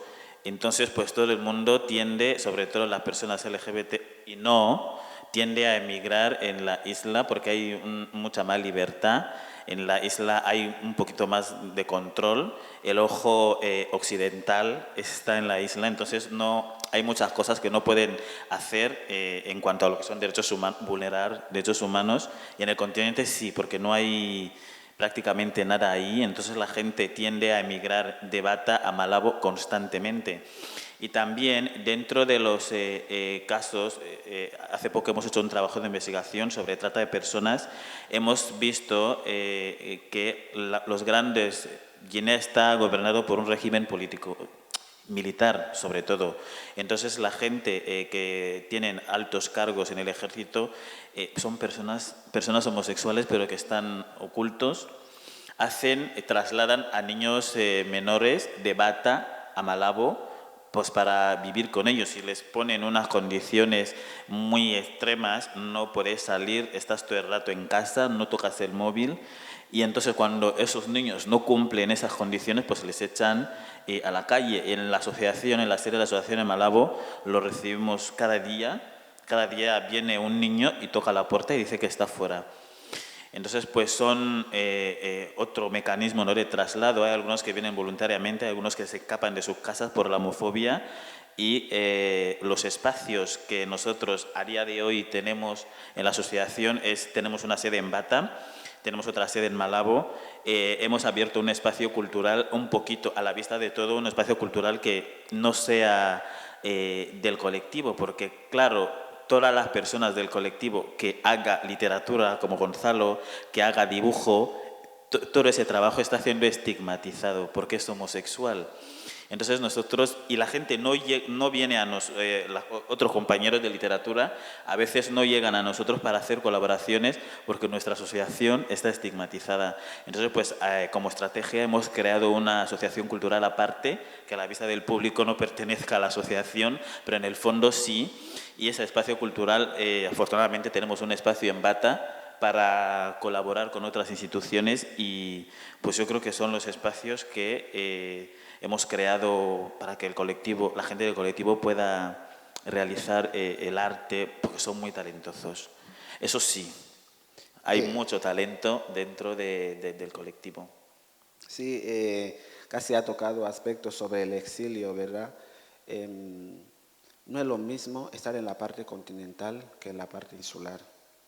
En la parte continental la represión es cada vez más grave, porque son gente que sale del interior, tienen ese arraigo cultural muy fuerte, ¿no? De tal manera que cuando llegas a la ciudad Bata, que tampoco es muy diferente a pesar de ser la ciudad más grande de Guinea, encuentras con las mismas condiciones. De hecho, las personas que salen del interior luego llegan a Bata siempre acaban Malabo. ¿Por qué? Porque tal como lo ha tocado, ahí está, ¿no?, las sedes diplomáticas. Cualquier cosa, ¿no?, que nosotros notamos que es de violencia y que no encontramos una respuesta en las instituciones, vamos corriendo y tocando la puerta de las embajadas constantemente. Pero en Bata, yo como coordinador, me es difícil porque la comunicación está muy complicada, porque cada caso que tengo no puedo acudir al consulado, no puedo acudir en muchos lugares, ¿no?, porque Bata es más cerrado. Y ahí hay mucha violencia, incluso violencia física en la calle. De hecho, constantemente el colectivo estamos en las comisarías, que si se te ha detenido por vestir como chico, ¿no?, por qué se pinta las uñas como chica, y las fuerzas de la seguridad tienen este libre albedrío de poder cogerte y poder hacer lo que sea y encerrarte. Pero imagínate en la ciudad de Bata, eso sucede en el interior peor. Como se conozca que eres una persona LGTBI, no vuelves a entrar en la casa, te buscas la vida. De hecho, la gente, ¿no?, menor acaba en Bata, pero para salir de su poblado a Bata, las cosas que ha hecho, si te lo comentan, ni siquiera quieres escucharlo, son muy desagradables. Se las viola, se las hace de todo para llegar a la ciudad. Pero llegando a la ciudad no tiene una casa porque el interior está comunicado con la ciudad, porque tus parientes del interior son los mismos que están en la ciudad. Hay una vinculación de comunidad allá que tú no te puedes escapar. E incluso llaman y dicen, no, ha salido de casa, pero cuando llegue allá, que no entre en ninguna parte. E incluso la persona, un familiar que te estreche la mano, acaba con problemas porque ha apoyado a que seas rebelde. Y llegando a la ciudad de Bata, es complicado vivir allá. De hecho, las personas trans, sobre todo las mujeres trans, no les puedes ver de día. Una mujer trans no le ves de día en Bata. Su día es a partir de la 1 de la madrugada, las 2, 3, así. Porque como salga fuera, acaba siendo agredido o agredida. De hecho, hay muchas personas trans que no tienen documentación ni DNI tienen, porque nada más entrar en las instituciones públicas recibes una respuesta de homofobia que no vuelves a pisar. Y se controla a la gente, en Bata sobre todo. Porque, de hecho, en una entrevista que hice con Lucía Ambomio, dije que Bata es un pueblo, con carreteras, pero un pueblo. Porque así es, con una mentalidad muy arcaica. Es difícil. De hecho, todo aquel que viene a Bata, su pensamiento es acabar en Malabo, porque cualquier, ¿no?, malentendido puede acudir de manera rápida y el coordinador aquí puede llamar, yo no sé qué, consulado después y tal, y más o menos de alguna manera ejercen presión en el gobierno en ciertas cuestiones. Ahí nos salvamos. Si no fuese por esas sedes diplomáticas, ni siquiera estaríamos aquí ahora mismo, porque son como una salvación para nosotros. Hemos tenido casos en los que los generales buscan a gente trans con pistolas para matar. O sea, hay mucha más visibilidad en Malabo. Hay mujeres trans que han constituido casas de acogida para los menores también. Eso forma parte de lo que es la resiliencia, ¿no? Sí. En Malabo hay mucha más resiliencia porque, bueno, es como Occidente. Entonces, pues las personas trans pueden, solo la que aún tiene interiorizada la transfobia, que hay casos también, solo ellas son las que no nos salen, pero algunas salen de día en Malabo, algunas tienen negocios y son, de hecho nos ayudan, porque como nosotros no tenemos personalidad jurídica y ellas tienen casas, entonces cuando viene un menor de edad que se ha echado a la calle, entonces ellas funcionan como puntos focales para acoger a otras, ¿no? Yo creo que en Malabo hay mucha más visibilidad y mucha más resistencia.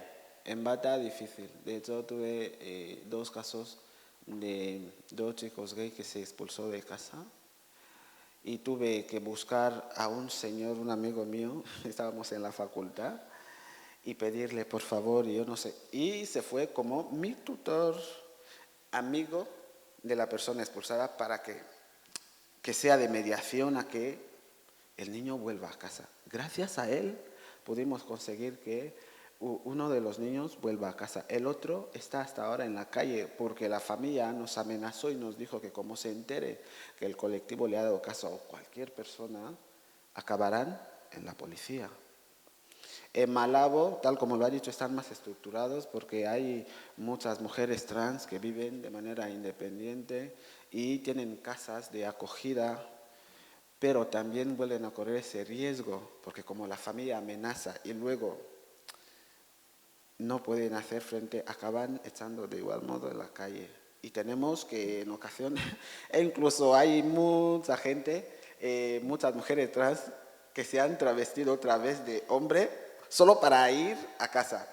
Y hay muchos hombres trans que han vestido, tenemos la famosa tela lapa, popo, que han tenido que vestirlo porque han echado a una menor, a un menor de casa y necesitamos hablar con la familia, por lo menos.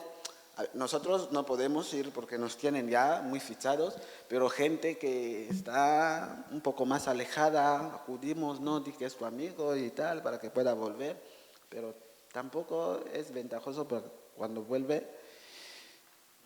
No sé si se ha respondido a las preguntas.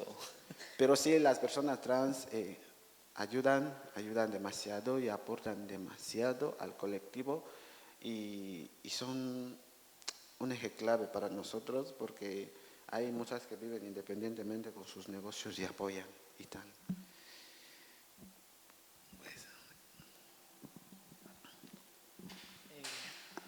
Hola, encantada de conocerte.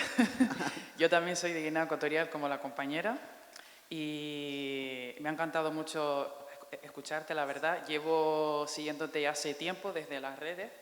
He visto tu comienzo hasta el progreso. También sigo la página de Somos Parte del Mundo y la verdad que me ha gustado mucho conocer tu historia, lo que estás haciendo, lo que estás llevando a cabo. Me ha encantado mucho. Te quería preguntar si crees que algún día la sociedad guineana podría cambiar la mentalidad del hecho que una persona puede amar a un mismo género, al mismo género que pertenece a ella, o puede amar a otro género. Porque muchas de las personas que han viajado, por ejemplo, a Europa, América o otros países, la mentalidad sigue siendo la misma a pesar de que aquí está un poco más normalizado, vamos a decir. Muchas de las veces, por ejemplo, sobre todo las mujeres, que son las que tienen que apoyar más, que normalizar, suele pasar que cuando ven que su hijo o su hija ve que hay 2 hombres cogidos de la mano o 2 mujeres besándose, si el niño pregunta qué es lo que están haciendo, la madre no contesta o simplemente lo deja pasar. O que su hija a lo mejor le diga que mira mamá, quiero apuntarme a fútbol porque me gustaría practicarlo, la madre no contesta o simplemente la ignora porque sabe que algo va a pasar ahí si hace eso. Entonces, me gustaría saber si crees que en algún futuro la sociedad guineana podría cambiar esa mentalidad y si las mujeres, sobre todo las mujeres, podrían apoyar más a las niñas, ya que se ve a las niñas como una pensión, ¿no? Cuido ahora de ella para que me cuide de mí. Porque si la niña se casa, si es casadera, puede cuidar de mí, traerá dinero a casa, me cuidará. Entonces, yo quisiera saber si, sobre todo las madres, podrían cambiar esa mentalidad y podrían apoyarlas más.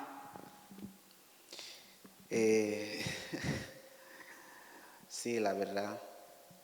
Guinea puede cambiar, sí, pero puede cambiar si todos los actores de la sociedad trabajan. Nosotros desde la sociedad civil, las asociaciones, ONGs, sí podemos trabajar. Pero cuando existe una complicación de parte del gobierno con sus protocolos, nos dificulta el trabajo.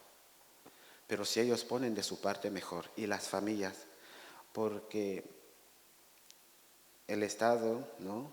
El gobierno, una cosa que tampoco se sabe diferenciar dentro de mi sociedad, son capaces de poder adoptar medidas que las familias, ¿no?, pueden llegar a cumplir. De hecho, yo creo muchas veces que para que la sociedad de Guinea, sobre todo en cuanto a lo que respecta a las mujeres, los movimientos feministas son clave. Ese pensamiento feminista, porque desde el momento que ese pensamiento entra dentro de la sociedad, ayuda. Los movimientos feministas, desde mi opinión, han ayudado demasiado a otros colectivos para que se consiga ciertas cosas, ciertos derechos. Y la educación es importantísima.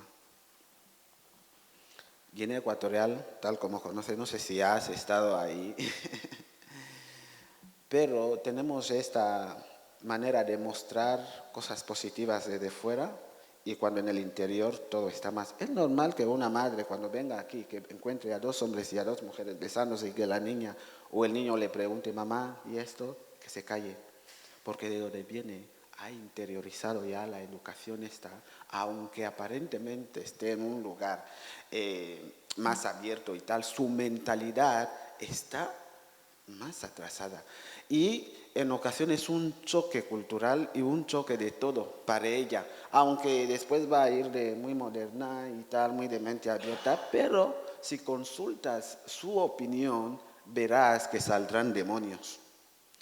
De hecho, es importante la educación con una perspectiva de género, englobarlo, y esto le compete al gobierno hacerlo en Guinea, porque la gente en Guinea tiene mucho respeto al gobierno. De hecho, si se dice en Guinea, fiesta tal, yo no sé, por decreto presidencial, te digo, no hay nadie que se vaya al bosque. Si el gobierno hace su trabajo que debe hacer, de educar a la población y ayudar que la gente cambie y buscar, tal como dice en la tele, una sociedad de bienestar, se podría. Pero ya sé que hay generaciones, hay una generación que ya tiene todo hecho, pero para cambiar y modificar ciertas cosas les es dificultoso. Pero la generación que viene creciendo se puede introducir esas miradas de hacer las cosas, ¿no? Y podemos tener una sociedad que cambie. Pero si no se hace y no se permite que las pocas asociaciones que quieren hacer ese trabajo lo hagan, vamos a seguir en una Guinea con infraestructuras muy modernas, pero con una mentalidad arcaica, y esto será una contradicción en nuestra vida diaria porque ni siquiera nosotros entenderemos qué es lo que estamos haciendo y quiénes somos y qué es lo que estamos buscando, ¿no?, en respecto a los demás. Una cosa que cuando he venido aquí no me ha caído fenomenal, porque he tenido esa percepción que la gente adulta de aquí no solamente trabaja para ello, sino trabaja para que sus hijos encuentren un lugar mejor y que su nombre quede. Y esto me ha parecido muy importante, porque cuando trabajas para mejorar la situación y que la generación que venga encuentre una cosa ya más o menos favorable, permitirá que las demás generaciones hagan lo mismo. es una cosa, yo no sé si es la realidad, pero es lo que, desde que estoy en los lugares que frecuento, es lo que yo percibo. Por ejemplo, las personas ahora que están disfrutando de la ley del 2005 y tal, sobre el matrimonio igualitario, hubo gente que trabajó. Y ahora esa gente que está disfrutando de ello, yo les veo como si están defendiendo para mejorar. O sea, yo tengo cada vez una sensación esa de que siempre, o sea, la gente de aquí tienen a mejorar. No, sí, hay gente, sí que siempre hay gente que quiere llevar la cosa contraria, pero tiende a mejorarla. Y esta sensación, ojalá me encantaría que esté en mi sociedad para mejorar y que las generaciones que vengan, que encuentren un lugar mejor y que puedan mejorarlo cada vez más y que así vaya sucediendo constantemente. Pero eso se hace cuando todas las instituciones, todos los factores, ¿no?, ven que efectivamente es un problema. No sé si Ángel quiere... A ver, escueto. Yo, de mi punto de vista, yo creo que el problema que tiene Guinea son los mayores. Básicamente, resumiendo. ¿Por qué? Porque los mayores son los que están al poder, estamos en dictadura, hay mucha gente en la sociedad civil que tiene buenos programas, asociaciones feministas que tienen buenos programas de educación, y lo que dificulta todo es el gobierno, es el régimen militar. Son los mayores. Porque claro, en nuestra asociación, la gente joven, la gente que ha nacido después del 2000 o 95, son personas que conocen los derechos humanos, son personas que, en nuestro caso, conocen que eso es homofobia. O sea, son personas que, a pesar de que el gobierno quiere cerrar Guinea y que no se sepa lo que está haciendo ahí, son personas que aún así tienen esta perspectiva de derechos humanos, de que yo soy una persona y voy a luchar para que respeten mis derechos. Pero la gente mayor es la que nos está jodiendo. O sea, resumiendo. La verdad, porque llevar un caso LGTBI, los casos que hemos llevado, encuentras a una persona mayor, acabas en la policía. Acabas allá. Porque de hecho, dificulta hay una cultura, tú no puedes hablarle en la cara a un mayor. Son cosas que, o sea, tú no le puedes decir a replicar incluso. O sea, oye, he hecho tal, tú no puedes. De hecho, Ángel, Porque hay una cultura de... No, los mayores siempre tienen la razón, los mayores son los que tienen experiencia de vida, son los que tienen que mandar y eso en las instituciones políticas también, en el Parlamento eso ocurre. De hecho, la mayor parte de las personas que tienen cargos políticos en Guinea son mayores y los que no son secretarios de un ministerio que en el fondo no tiene un poder real. de hecho, Es lo que hay. me acabo de acordar hace ya bien poco, cuando estábamos aquí, esa orden de detener a los delincuentes. Y luego sale en la tele y dice, no, es que esos jóvenes que no valoran lo que los mayores hacen y tal. La impresión que tuve es que ellos mismos ni siquiera están reflexionando sobre esas decisiones que toman, porque la decisión que se tomó es un orden de fuego.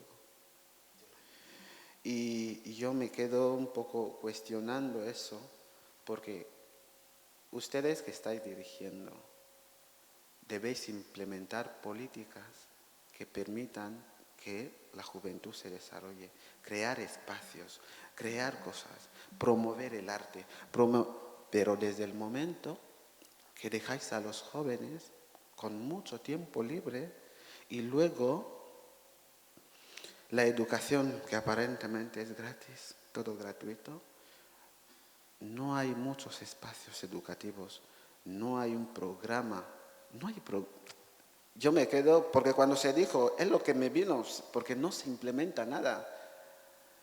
Y encuentras que los jóvenes, y hay otra cosa ahora, el alcohol está baratísimo, los alimentos, productos de primera necesidad están.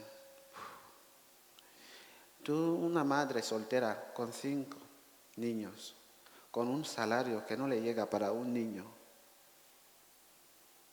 en esas situaciones, ¿cómo se queda? Porque a veces se dice, no, los padres no quieren educar, las madres no se ocupan, porque un programa así en la radio, después de la hora, dicen que no, la delincuencia es porque las madres y la prostitución es porque las madres no están ejerciendo su labor de buenas mujeres en casa para cuidar. A ver, como una madre que cobra 30.000 francos y con una escolaridad entre los 5 hijos que son de 100.000. Ya no hablamos de la comida, debe pagar la luz, los materiales. El niño se cae enfermo. ¿Cómo maneja esos niños? Pues el niño en cualquier tiempo va a sentir hambre. Y como en casa no hay comida, lo que vea, pues lo cogerá de manera, pues va a comer, porque el niño debe comer eso, comer y estar bien. Pero cuando no lo tiene, si se va a la casa del vecino, pues si encuentra un pan, pues lo coge. Y ahí empieza el robo.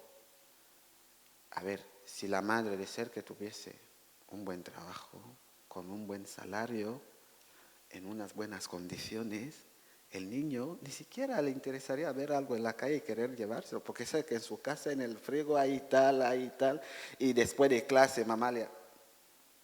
No lo piensan. Pues el hecho de que el niño salga de clase, que venga en casa y que más tarde no hay espacios de entretenimiento con una perspectiva de educación, de fomentar ciertas cosas positivas, el niño, el día que su amigo le llame a hacer tal, pues va a ir a tomar, no hay un programa, no hay nada, pero, o sea, los mayores, no sé si se dan cuenta de ello, que están creando una sociedad conflictiva dentro de Guinea y con muchos problemas que la generación que va a venir les va a costar resolver. No se dan cuenta. Pues hay robo, pues orden de fuego. Pues las madres tal, pues las niñas embarazadas no se van a clase. Pues yo no sé qué tal. Pues debería haber un previo estudio por qué los niños son delincuentes, acudir a profesionales como tal y después llamar a la gente que se encarga, vamos a realizar un plan sobre yo no sé qué, pero no, delincuente que hay, pues orden de fuego que hay. Pues la educación de la niña no va más, pues las embarazadas no se van a clase, así constantemente. Y esto crea conflicto porque toda la sociedad, los jóvenes, andamos con problemas de salud mental. Porque tú vives en un entorno violento en el que las condiciones son pésimas. Yo hablo aquí de manera general porque esto sucede con toda la población. Las madres están en constante depresión, una cosa que tampoco se entiende porque es cosa de blancos, así se piensa. Los padres,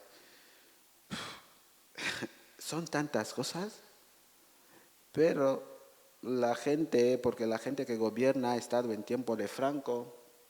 De hecho, hay gente que tiene 90, 60, 70 años y que están llegando a los 100, que están en el poder y que esta visión de ver las cosas deja mucho que cuestionar y toda la maldad últimamente se culpa a los jóvenes de todo. Si hay niñas embarazadas antes del tiempo, pues las madres. Pues si los hijos roban, pues las madres, que son unas malas esposas. De hecho, me acuerdo conversando con una amiga, yo la dije, pues me parece un buen título escribir Las malas madres y malas esposas, y estuvimos ahí.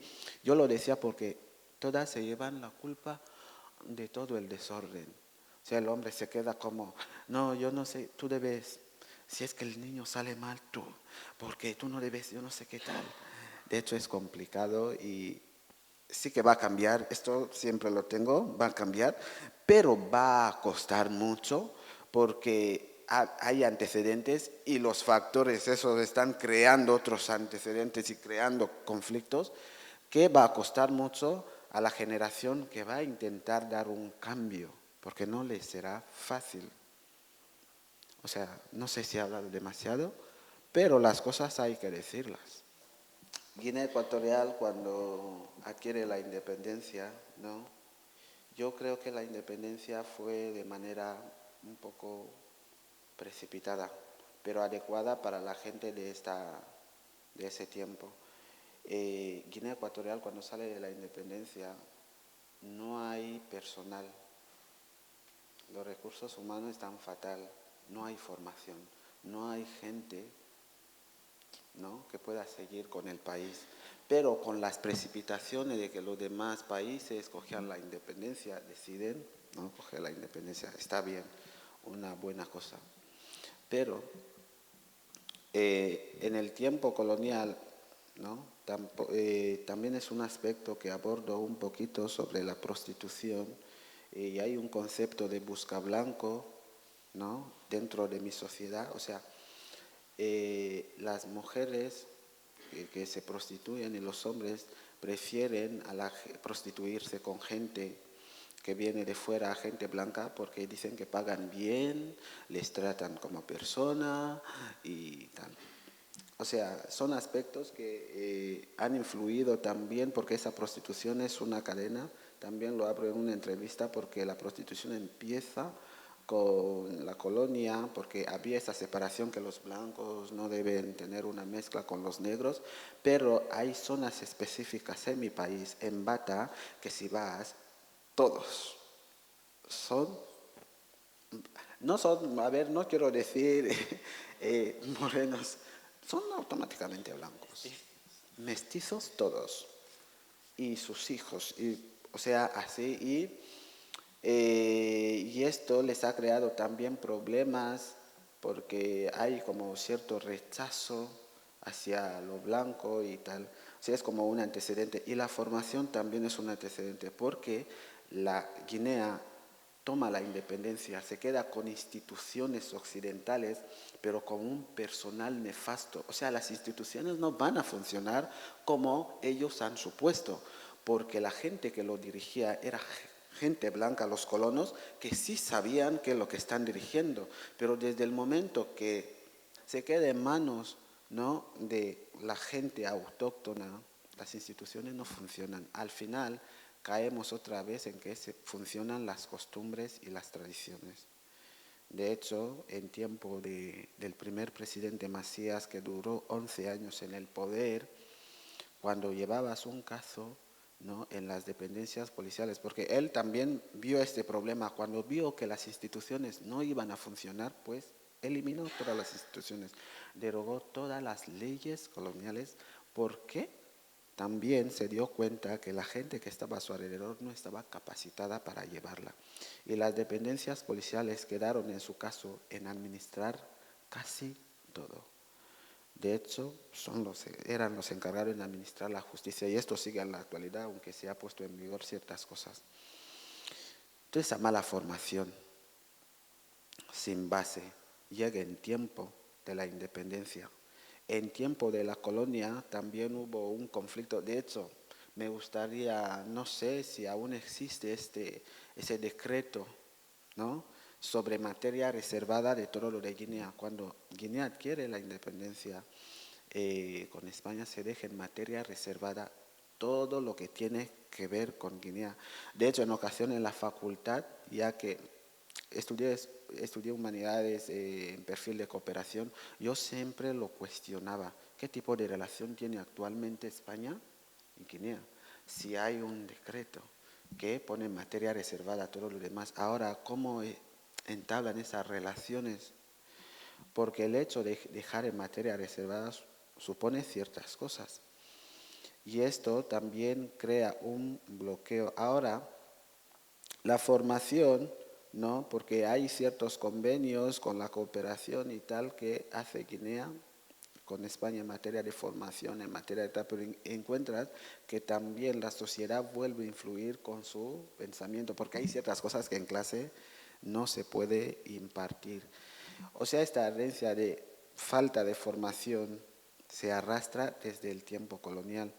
Ahora, los factores socioculturales también están allí, porque los colonos llegaron sobre todo en Bioko, porque ahí se asentaron. De hecho, Bioko y continente son como dos mundos diferentes, porque en Bioko hay ciertas cosas que la gente han ido entendiendo y más o menos comprenden, pero en el continente ya que los colonos también llegaron en bata y se fueron al interior en el Bibeín y un poco en Uncué, ¿no? Solamente, pero otras partes se quedaron vacíos.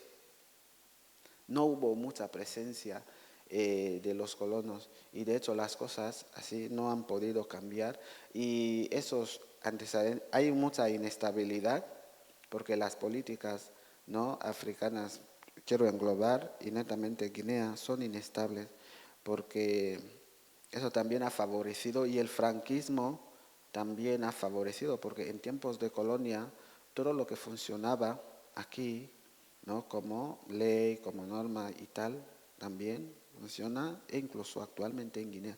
De hecho, hay el Código Civil, está, el Código Penal Militar está, la Ley de Vagos y Maleantes está, herencias de la colonia. Y esto dificulta muchas veces varios accesos. Y Guinea, tal como lo se le va a decir, no va a haber democracia en África. Es un pensamiento un poco pesimista. Pero yo lo suelo explicar por qué. Porque la gente que gobierna no considera que el pueblo sí les da este poder, sino que es una cuestión más mística que ellos tienen.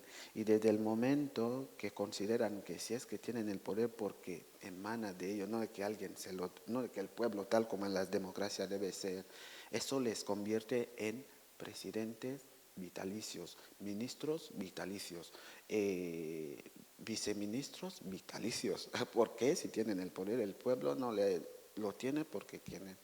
Y son herencias también de la colonia, porque la persona que en tiempos Franco siempre estaba aquí, su pensamiento, de hecho, en esta gente que está gobernando sigue vigente y tienen esta educación.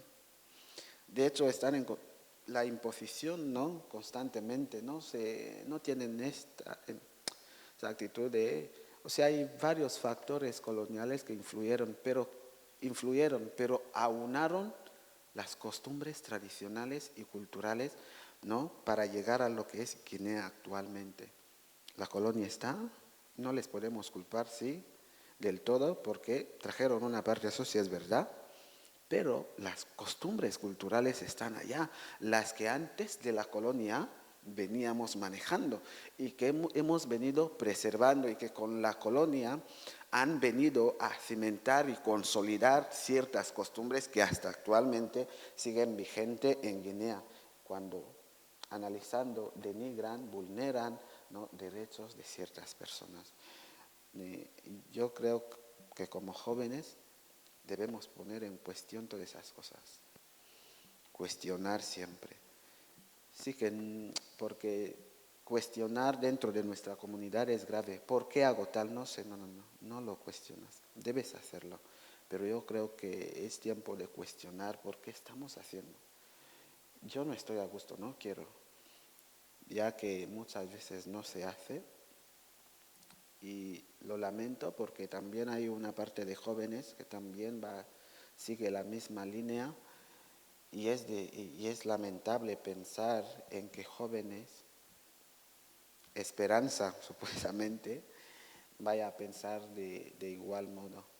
Yo creo que el colonialismo ha influido, no sé qué tipo de relación actualmente hay entre Guinea y España, pero yo creo que hay ciertos antecedentes que hay que abrir, empezar a debatir, porque la verdad me daría un placer hablar sobre ese decreto, porque yo creo que dificulta mucho y yo creo que se debería derogar el decreto y que se deje abierto y que se empiece a tratar cuestión de Guinea tal como lo hacen con Latinoamérica, porque eso se nota fácilmente. Hay mucha cooperación, influencia de parte de España por Latinoamérica. Ahora, nosotros y nosotras de Guinea tenemos como un acceso un poco restringido, o sea, a las cosas difíciles. Y es frecuente que me pregunten, ¿hablas español? ¿Eres negro? Digo, sí, sí. ¿Erais colonia? Pues es normal, ¿por qué? Porque hay un antecedente, pero se debería empezar a poner en cuestión esas cosas y mejorar las cosas por qué la cooperación debe ser cada vez más fructífera y se debe notar esas mismas influencias en Latinoamérica que en Guinea, aunque estemos en otra parte de la vida y con otros colores, pero esto enriquecería mucho y todos esos cambios podrían lograrse porque cuando hay una presión internacional las cosas cambian. Pero no puede haber una presión efectiva cuando realmente no se sabe qué está ocurriendo aquí. Pero cuando hay una presión y la gente acude y siempre se les pone, pues las cosas pueden cambiar. Pues podemos tener una sociedad en la que podemos hablar y reclamar ciertos derechos a sabiendas de que cuando el gobierno va a querer actuar, hay una observación, ¿no?, de su parte. Pues no sé si he respondido a ciertas cosas, pero más o menos es eso. Este se quedó sin batería, así que no tiene. Pues ya se gastó la pila del otro. Así que, pero igualmente, Gonzalo, creo que nos vamos a quedar con esta última reflexión tuya, porque llevamos ya 2 horas acá, podríamos estar otras 2 horas seguramente, pero el museo también tiene sus tiempos y nosotras también, ¿no? Que al fin y al cabo la conversación puede extenderse mucho más y estoy segura que ahí fuera vas a recibir más, algún comentario más o cualquier cosa. Así que nos quedamos con esta reflexión tuya última, que se suma a todas las demás anteriores, y les insisto, consigan el libro a través de ese medio que es Amazon y léanlo, porque creo que es una de las joyas que, al menos a mí me lo parece, una de las joyas que sin haberla leído ya te invita a hacerlo. Así que gracias, Gonzalo.